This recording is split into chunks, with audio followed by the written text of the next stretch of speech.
Phil here with Doctors of Technology. Today we're going to be taking a look at an Apple, a MacBook Pro, that has video issues. There seems to be lines going through the screen. Let's take a look. So here's a Mac that currently has video related issues. When we turn it on, you'll see on the screen, I just get these bars going through it. So we're going to open up, take a look, and see what's going on. Generally, most of the times, it's usually the video card that's actually going bad on these motherboards, which today we're going to do probably a reflow if that's the issue. But today we're going to go ahead and open up and take a look.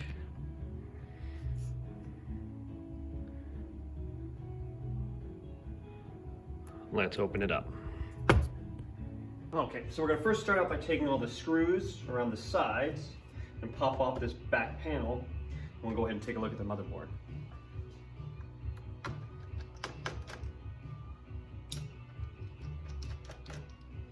And these are just regular Phillips head screwdrivers. A lot of these Macs will use those Penelope screws, which you need that special screwdriver.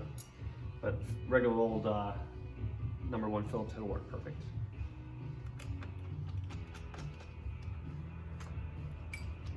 And I always use a magnetic tray to stick all my screws in, because of course Mac always uses small screws, and you always got to be careful too of which ones. You got the longer ones in the back panels and the shorter ones all around the side panels.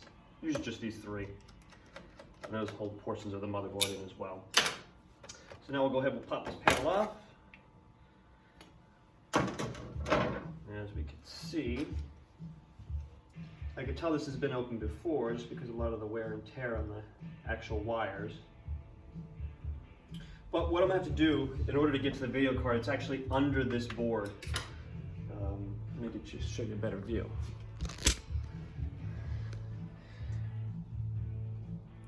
See over here, this is the actual CPU fans and then the GPU fan. And basically I'm going to take this board apart completely to get to the GPU fan. Or I should say the GPU, and we'll take a look at all the settings there and we'll get back. But we'll go ahead and we'll take this board out. Now to take this board out, I got to use an actual torque wrench and a Phillips head. So we'll first start with the torque wrench. What I first normally do is take out all the wires. Actually, as far as the antennas for the wireless, your CD-ROM cables, your speakers, again the CPU or GPU fans, CPU, the battery, unplug all of that, and our LCD flex, pull that out as well. And then this is for the actual antenna for the wireless as well. Pull all that back. And then you also have this is actually the panel or the wiring for the touch panel and the actual hard drive and the LCD cable assembly over here. So we'll pop these out with our Phillips head. And again, this is why I use my metal tray. So I stick them all in the metal tray, nothing gets lost. And then so it looks like we also have for our torque screws here. And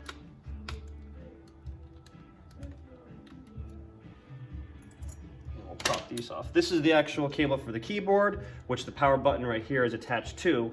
So you always have to be really careful taking these apart. Just pull that panel off, pull that cable back, and I always smooth it out with my finger so it's nice and smooth. Because if this ever gets rough and you're trying to put it back in, that's not fun. And then this is our touchpad as well. Unplug that one. So now we have all of our cables unplugged completely. Now I'm going to go ahead and just do all the screws. I usually start with the GPU fan, then the CPU fan, take those out. Then I'll take all the screws out for the motherboard, and then the motherboard will just pop out.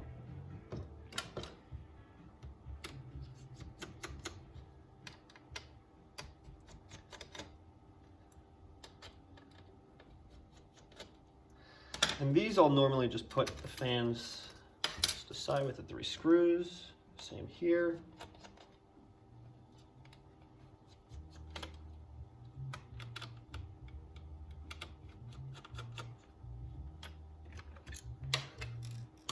So we got our CPU fan. We also have the actual cable for the backlight. So we're gonna have to use your fingers smallly, and we'll just take that cable out.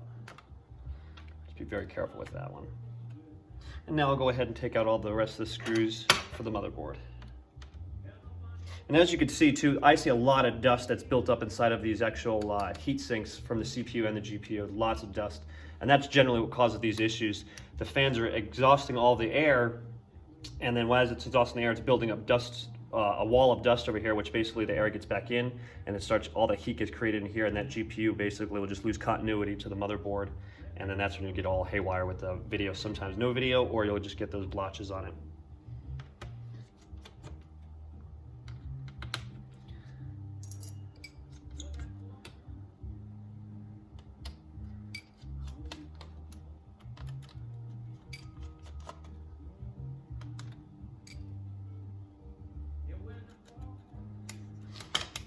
I got one more flex cable. That's probably for the card reader. Just pop that sucker out. Yeah.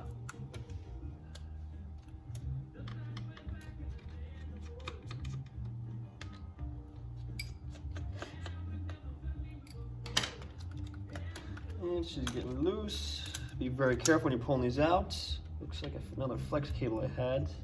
That one's the hard drive one. So now as I pull these out, literally I just gotta tilt it to an angle and then just pull. Remember there's that DC jack wire that's plugged in right here. You gotta pull that out. Now this motherboard's free. So I'm gonna go ahead and move these aside, pop the board here. I'm gonna move all this aside as well. Now we got our motherboard. So now let me go ahead and I'm gonna show you we have of course the speakers, the RAM. I always like taking the RAM out first. And the RAM, you always gotta be careful. Pull these tabs very, very slow. Comes out at a 45-degree angle automatically. Same thing with this one. Pull the tab back. Comes out at 45-degree. We'll pop those aside. So this is the front of the board we were looking at before, and this is what we're trying to get to now. So this is our GPU up here, our CPU up down here, and then our chipset right here. I'm gonna go ahead and take this cooling block off right here, and we'll take a look at the actual chips. And these are just standard Phillips heads as well.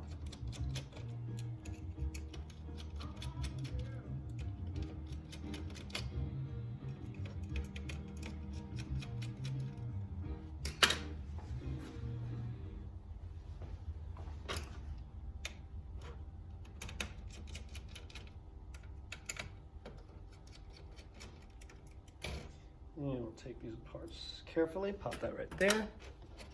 And as you can see, so we can get it closer to the camera, we have we got a thermal paste here on our GPU, and then our CPU, then our GPU. I'm gonna go ahead and clean all this paste off. Like I said, I can tell somebody else has worked on this. This is not the original compound that comes from Apple. It's usually a lot more thicker. This one's much more thin. I'm gonna put a much cleaner, better thermal paste on there for just better continuity when that metal touches on top of that metal core as well. So let me go ahead, I'm gonna clean that off real quick, and we'll examine the chips. Okay, so I got the board all cleaned up. As you can see, it looks much cleaner now. I went ahead and took all the thermal paste off of the CPU and GPU. I usually use like a paper towel, take it off, or scraping off there, and then I'll use a fine toothbrush to get it all off around the capacitors around the actual GPU. Because you can see a lot of times, sometimes it'll get clogged up in there. Get a really good picture of that. So it looks really clean. So what I'm gonna do today, I mean, even though everything looks normal, I can tell there's just a little bit of heat damage just because of the way the coloring is around the chip. So I'm actually today just gonna use my heat gun, and I'm gonna really heat this core up really hard, about 360 degrees, to really melt those solder joints back onto the motherboard to create continuity, and then that should fix this issue. So what I'm gonna do now is we're gonna pop it on there. Got our stilts, make sure everything's completely level, and I can tell completely level as well. Apple's really good with always keeping these stilts that they keep on the boards. Really hard to see, it's like little push pins. And they're all over the board, and that's just to kind of keep everything stable. It's one thing good, Apple makes it good. Okay, so let me go ahead and grab my heat gun, and we're gonna go ahead and heat that core up. Okay, so now we're gonna go ahead. We're gonna usually spend about 2 to 3 minutes on heating this up. Depending on, I can actually kind of get a feeling and see when the actual chip starts to melt those joints back into the board, and we'll get a better idea.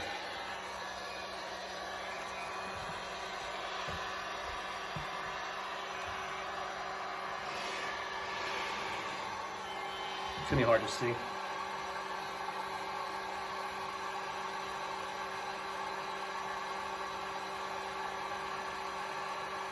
And as I'm applying heat to this, I keep the nozzle of this heat gun probably about a 1/4 inch from the actual chip. Really massaging the sides of it, going back up and down in circular positions. I never just keep it in one direct side of it because you'll burn it. You could actually put heat damage to this. So you got to be really careful massaging the sides of the chip, going up and down, and just focusing just on this GPU. None of the other components, no resistors, no isolated packs, nothing else that's on here. Just touch those. Just the GPU heatsink.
Okay.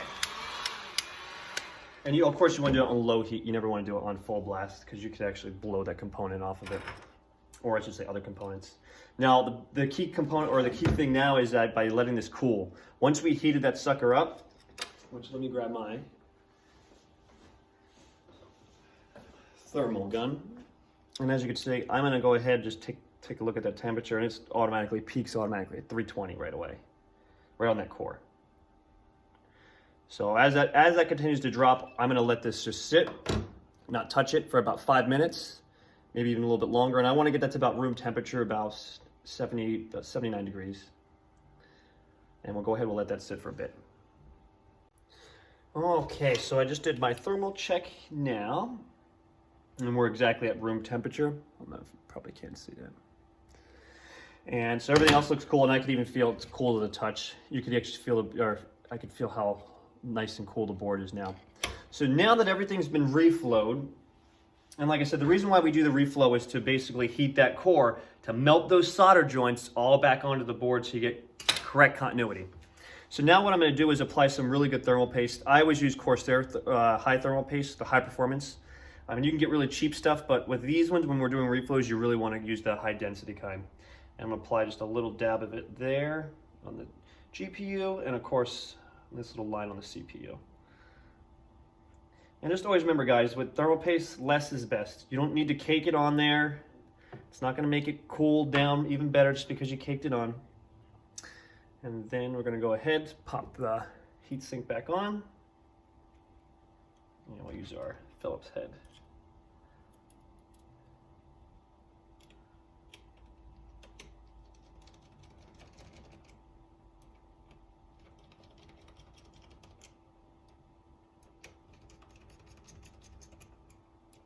And I cleaned the bottom of that heatsink. I used my, I use a little like I said, a micro toothbrush, and I clean the insides of the, or under the actual heatsink.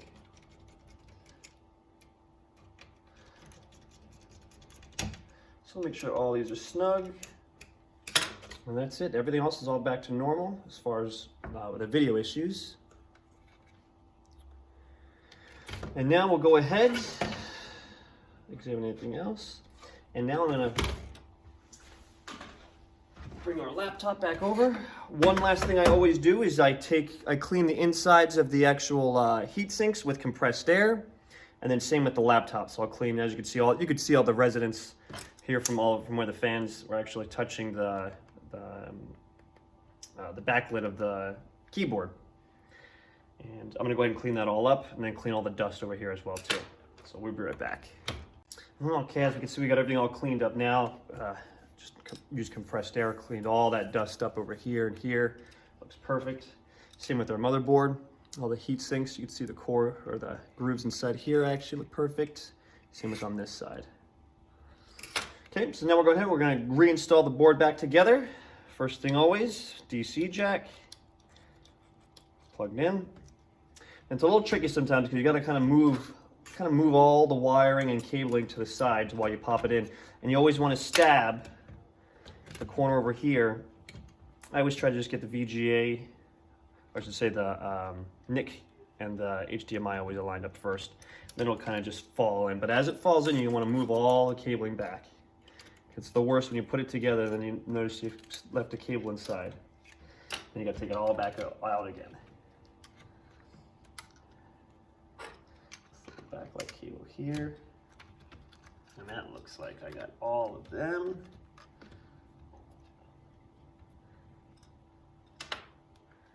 Excellent. So all of our cables are all loose. I can count them all there. Excellent. So first, I usually just work clockwise. Start with the LCD, pop that back in.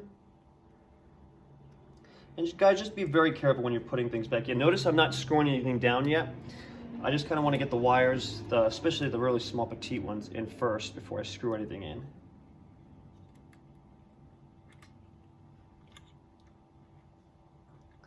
And precision is key with all of this when you're putting everything back in.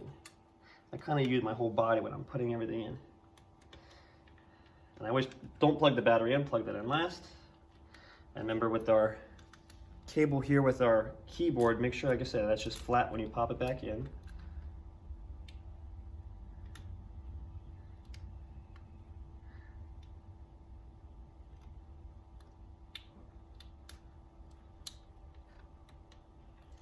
Because if that's not pushed all the way in, your computer's not going to turn on. Because again, remember I said it's attached to your power cable, which is attached to the keyboard, which goes into the pin number 4 on here.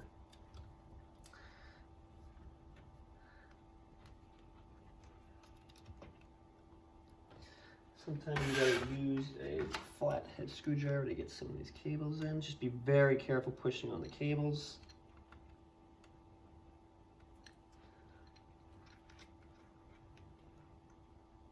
There we go. I'll plug our speakers back in. CD-ROM, Wi-Fi, LCD connector. That's actually for the backlight. And this is the backlight, the keyboard. So I got all my cables plugged in.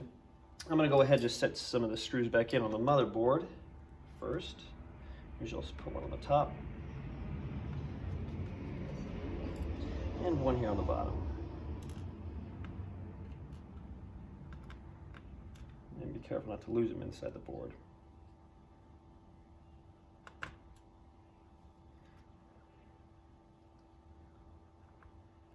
Whenever your screws don't go in all the way, use your handy dandy magnetizer.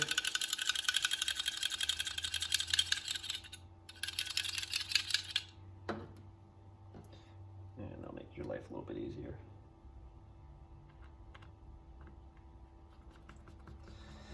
Okay, now I'm going to pop the CPU fan back in.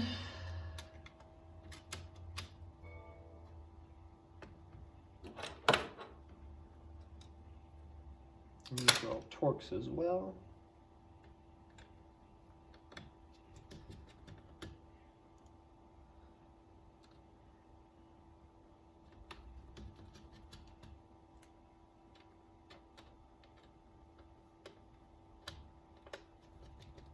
And now our GPU fan. Plug it in and apply our 3 screws.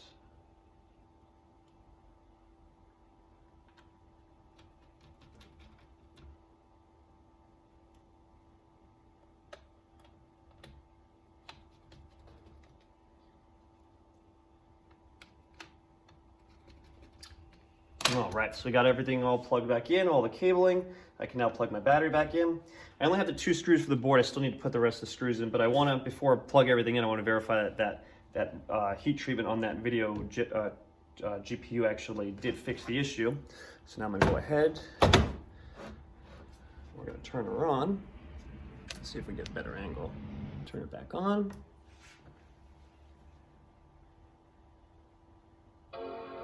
And there we go, our famous Apple logo signal. And as you can see, we got perfect video now. And everything's fully functional. So that definitely did fix all of our issues today. As far as anything with reflows and biggest thing with Apple too, with a lot of these MacBook Pros, when the video goes out, it's 90% of the times it's the GPU that just heats up and that continuity gets lost from the board. So at that point, we basically just heat it up, do all the same apply the same good thermal paste, I should say. Don't get cheap on it, and less is best as always. But other than that, everything else seems to be working fine. I'm going to go ahead and do some more, or probably upgrade the operating system to OS X to the newest version on this one, so the customer's happy. But other than that, everything else seems perfect. You guys have a great rest of the day, and I hope I informed you with how to do a video reflow on a MacBook Pro. This is early 2012-ish. You guys have a great day. Take care. All right, guys. Looks like we got all of our issues resolved today by doing our reflow on the MacBook Pro. If you would like something done specifically, or have any questions with something we did today, definitely leave a comment below. Have a great day, guys.